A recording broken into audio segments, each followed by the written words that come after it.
Welcome to Mexico Unexplained, where we will explore the magic, the mysteries, and the miracles of Mexico. This series presents information based partly on theory and conjecture. The podcaster's purpose is to suggest some possible explanation, but not necessarily the only ones to the subjects we will examine. Here is your host, Robert Bitto. Welcome, and muy bienvenidos to episode number 99 of Mexico Unexplained, where we examine the magic, the mysteries, and the miracles of Mexico. I'm your host, Robert Bitto. The early part of the 21st century has seen the rise of the home-based DNA testing kit. People who are curious about their ancestors can take a swab from inside their mouths and send off the swab to a lab for analysis. Commercials on television and the internet for the big companies offering DNA-based race ethnic discovery services emphasize the wow or surprise factor of getting tested. A red-haired woman, for example, shows her shock at being 15% East Asian. An African-American man is equally surprised when his DNA results show that he is 8% Scandinavian. On YouTube, there are many videos of people revealing their ancestry results to their viewers live.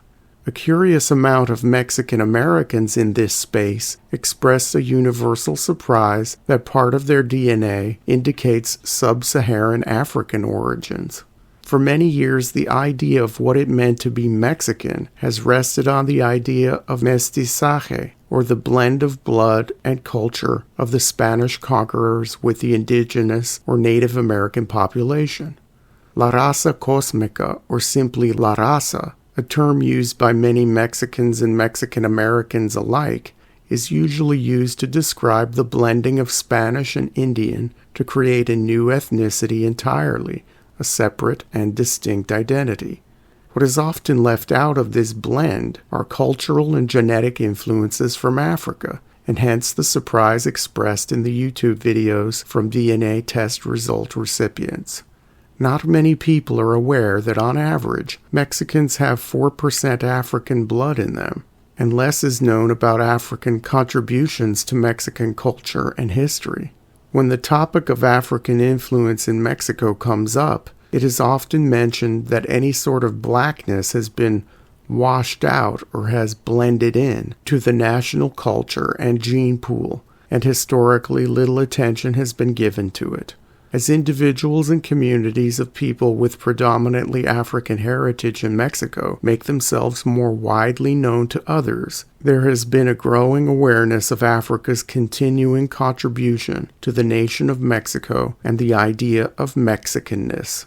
There are three distinct infusions of Africanness into Mexico across the nation's 500-year modern history. These infusions include the arrival of the first Africans as slaves during the colonial times, the arrival of African Americans from the United States to the northern part of Mexico in the mid-19th century, and African and Afro-Caribbean migration to Mexico in the age of globalization.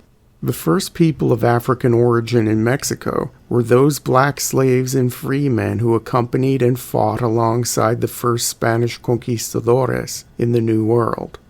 It is estimated that 6 blacks took part in the Spanish conquest of the Aztec Empire. Notable among them was a freeman named Juan Garrido, who was born in the Congo Kingdom, traveled to Portugal as a boy, and ended up in Santo Domingo in 1502 as one of the first colonists there. He joined Cortés on the march to the Aztec capital of Tenochtitlan, and later joined Conquistador Nuño de Guzmán on Spanish expeditions to what is now the Mexican states of Jalisco and Michoacán. Garrido is pictured in the Aztec Book of History, the Codex Azcatitlan, as standing alongside Doña Marina, also known as the Malinche, the famous native translator and mistress of Cortés. Garrido later settled down in New Spain and married an Aztec woman, and was listed in the colonial documents as a farmer of wheat.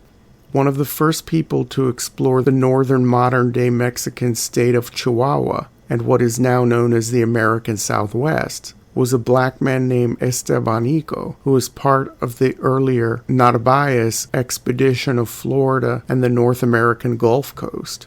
Estebanico was a slave, and because of his prior experience with the natives of the northern part of Mexico, he was part of the Marcos de Niza expedition, which left Mexico City to head north in 1539. As Estebanico was part of the scouting team traveling about a day ahead of de Niza, he was the first non-Native American to visit Chihuahua and what is now the U.S. states of New Mexico and Arizona.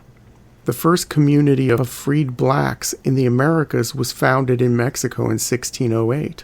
In 1537, there was a small slave rebellion led by a man named Gaspar Yanga, also called Nianga, in what is now the Mexican state of Veracruz. 40 years after the revolt, Spanish authorities recognized the former slaves' rights to exist as free men, and the community of San Lorenzo de los Negros, today called Yanga, was given limited autonomy by the Spanish crown.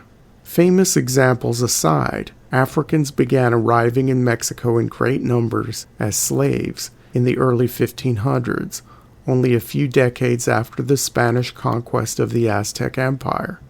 The native slave labor pool began to dwindle because of disease and by the fact that the indigenous were not used to the harsh working conditions imposed upon them by the Spanish.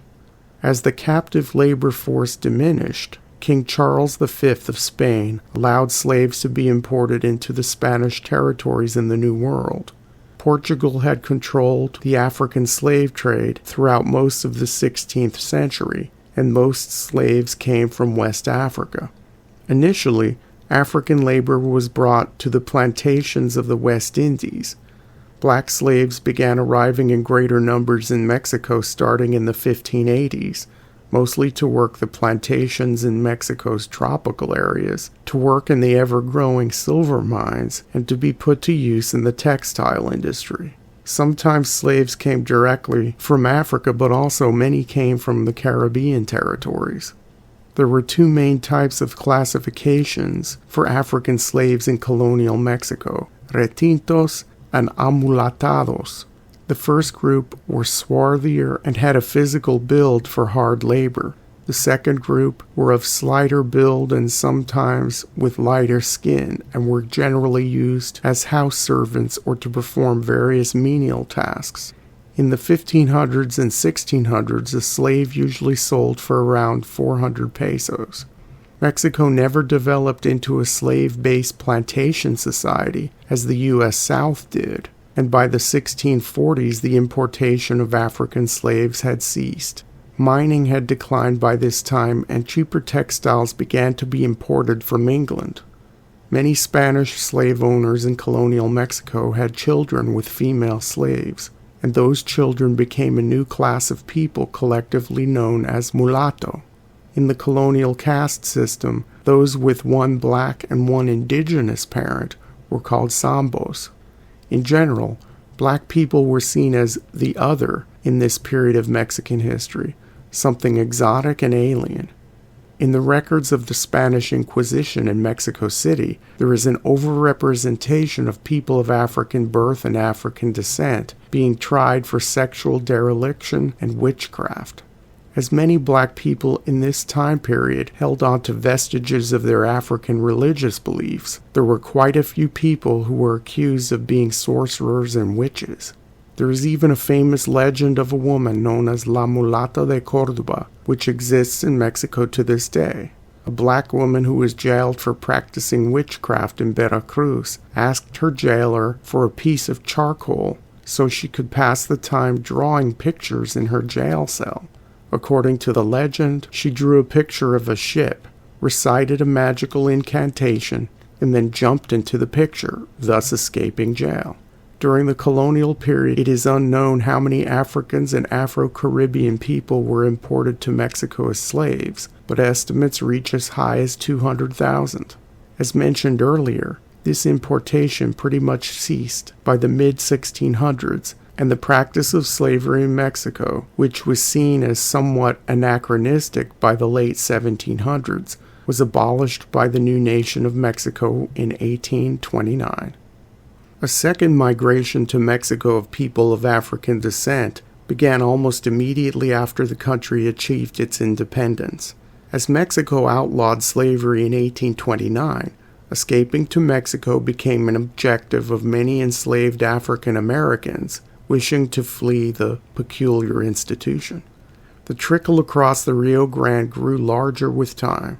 Many Americans are unaware that a branch of the Underground Railroad went south instead of north, thus funneling hundreds of escaped slaves into the northern part of Mexico. A famous group of blacks called the Mascogos, comprised of escaped slaves and freemen, numbering into the hundreds, left the plantations of Florida and made the dangerous overland journey crossing several southern states, eventually making it to northern Mexico, settling in the town of El Nacimiento in the state of Coahuila. Their descendants live in that town to this day. Besides the Mascogos group, runaway slaves tended not to arrive to Mexico in groups or even in family units. As a result of this, many American blacks just intermarried and silently blended in to mainstream Mexican culture, retaining little of what they had left behind in the United States, especially after a few generations. The third wave of African people and people of African descent coming to Mexico has occurred in the age of globalization over the past 50 years. This is primarily because of the ease of migration. Many people of African descent fled Caribbean island nations and territories since the 1960s to escape communism, poverty, or natural disasters, and many ended up in Mexico.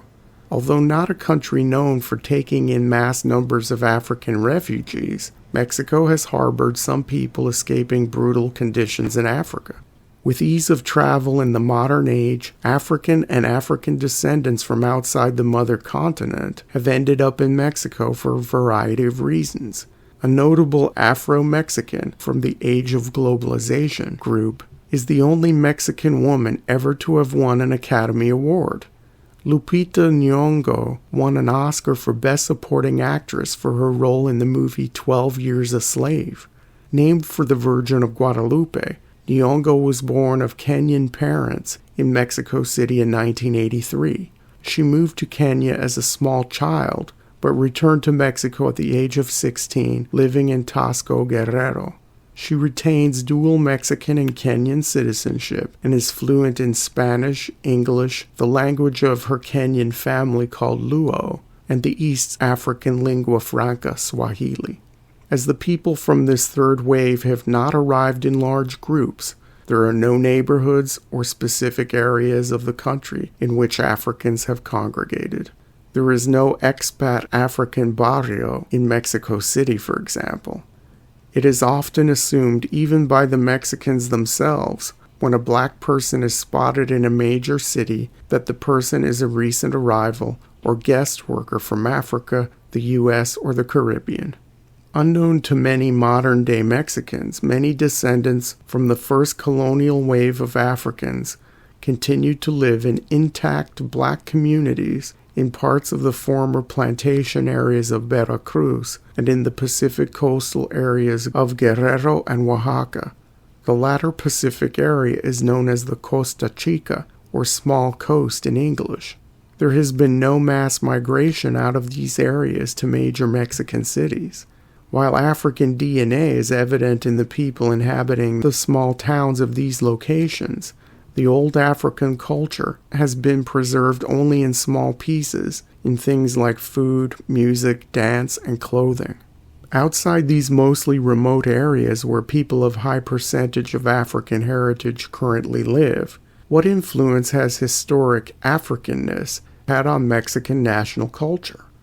One of Mexico's iconic dishes, and one found on the menus in many Mexican restaurants in the United States, mole poblano, has its origins in African cooking, as do many other peanut-based dishes from Veracruz. Various recipes involving plantains also come from Mexico's African heritage. When non-Mexicans ask Mexicans about the origins of the popular song La Bamba, The average Mexican will be unable to explain that the title of the song, the rhythm, and the dancing that goes along with it have deep African roots. Other bits of popular culture with black influence include the character from the Mexican bingo game Loteria called El Negrito, and a series of comic books dating back to the 1940s about a mischievous black boy named Memín Penguin. Some historical figures with mixed mestizo and African heritage in Mexico include Mexican President Vicente Guerrero, Mexican War of Independence hero José María Morelos, and the last governor of California under Mexican rule, Pío Pico. In an attempt to recognize and quantify modern-day people of African identity in Mexico, in 2015 the Mexican government conducted what was called an intercensal survey of its people to identify those citizens who considered themselves to be Afro-Mexicans. There were 1,381,853 people who identified as belonging to this group, which makes up 1.2% of Mexico's population. Lauded by civil rights groups and social activists, this was the first time in Mexican history that the government formally reached out to acknowledge Mexicans of African descent. In the 2020 census, the term Afro-Mexican will be a formal racial and ethnic category. A full 500 years after the Spanish conquest of Mexico, the descendants of Mexico's first African settlers will finally get the formal recognition they have long deserved. Thank you once again for listening to another episode of Mexico Unexplained. Remember to like and subscribe to us on YouTube and follow us on X and TikTok. Tell your friends by sharing these shows with others. Please go to our website, MexicoUnexplained.com, for references, illustrations, and for free access to transcripts of past shows. Please visit Amazon.com to purchase the books Mexico Unexplained, Mexican Monsters, and Mexican Miracles to get hard copies of the magic, the mysteries, and the miracles of Mexico. We appreciate your kind attention once again. Until next time, thank you and gracias. Thank you for listening to another episode of Mexico Unexplained with host Robert Bitto. For show summary, relevant links and commentary, please check out our website at mexicounexplained.com. Like us on Facebook and be a part of the conversation. Adios and hasta la vista.